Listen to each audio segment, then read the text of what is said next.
ഇന്നും പതിവ് പോലെ ജോലിയൊക്കെ കഴിഞ്ഞ് വന്ന് അടുത്ത ജോലിയിലേക്ക് കടന്നിരിക്കുകയാണ്. അപ്പോൾ നമുക്ക് ഇന്ന് അത്താഴത്തിന് ചോറ് ഇരിപ്പില്ലായിരുന്നു. അപ്പോൾ വന്നപ്പോഴേ റൈസ് കുക്കറിനകത്ത് അരിയൊക്കെ തിളപ്പിച്ചെടുത്ത് വെച്ചു. കുറച്ച് പച്ചക്കറികൾ കൊണ്ടുവന്നതെല്ലാം എടുത്ത് ബേസിനകത്തോട്ട് ഇട്ടിട്ടുണ്ട്. മോനുകുട്ടൻ എന്തൊക്കെയോ എഴുതാനുണ്ട് കേട്ടോ. അപ്പോൾ അത്താഴത്തിന് ഒഴിച്ചു കൂട്ടാനൊന്നും ഇല്ലാത്തതുകൊണ്ട് ഞാൻ ഇച്ചിരി പരിപ്പൊക്കെ ഉപ്പും ചേർത്ത് കുക്കറിനകത്തോട്ട് വേവിക്കാൻ വെച്ചിട്ടുണ്ട്. നെത്തോലി മസാല പുരട്ടിയത് ഇരിപ്പുണ്ടായിരുന്നു, അത് വറക്കാനും എടുത്തു വെച്ചു. എന്നത്തെ പോലെ എളുപ്പക്കറിയാണ് ഇന്നും. വെളിച്ചെണ്ണ ഒഴിച്ച് കടുക് പൊട്ടിച്ച് ഇഞ്ചിയും വെളുത്തുള്ളിയും ചതച്ചതും വറ്റൽമുളകും കറിവേപ്പിലയും ഇട്ടു.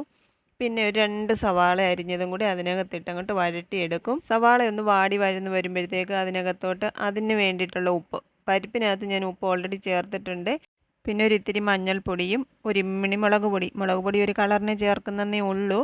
പിന്നെ തക്കാളി അരിഞ്ഞതും കൂടി ചേർത്ത് നല്ലപോലെ വഴറ്റി ഒരു ഇമ്മിണി വെള്ളം ഒഴിച്ച് അടച്ചു വെക്കണം.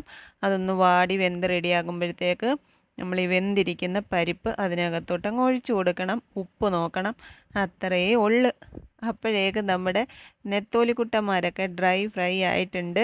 ഇങ്ങനത്തെ മടിച്ചി കൂട്ടാൻ വെക്കുന്നത് ഞാൻ മാത്രമല്ല, ഈ വീഡിയോ കണ്ടിരിക്കുന്ന പലരും ഉണ്ടെന്നൊക്കെ എനിക്കറിയാം. പിന്നെ പരിപ്പുള്ളത് കൊണ്ട് 2 പപ്പടമൊക്കെ കാച്ചി. ഇനിയിപ്പം ഞാനും മോനുകുട്ടനോട് അത്താഴം കഴിക്കാൻ പോവാണ്. നെത്തോലി വറുത്തതും ചീരത്തോരനും പരിപ്പും പപ്പടവും പിന്നെ ഒരു കഷ്ണം നാരങ്ങ അച്ചാറും. കർക്കിടകത്തിൽ ചീര കൂട്ടണ്ടെന്നാരും പറയല്ലേ, ഇത് നേരത്തെയുള്ള വീഡിയോ കേട്ടോ.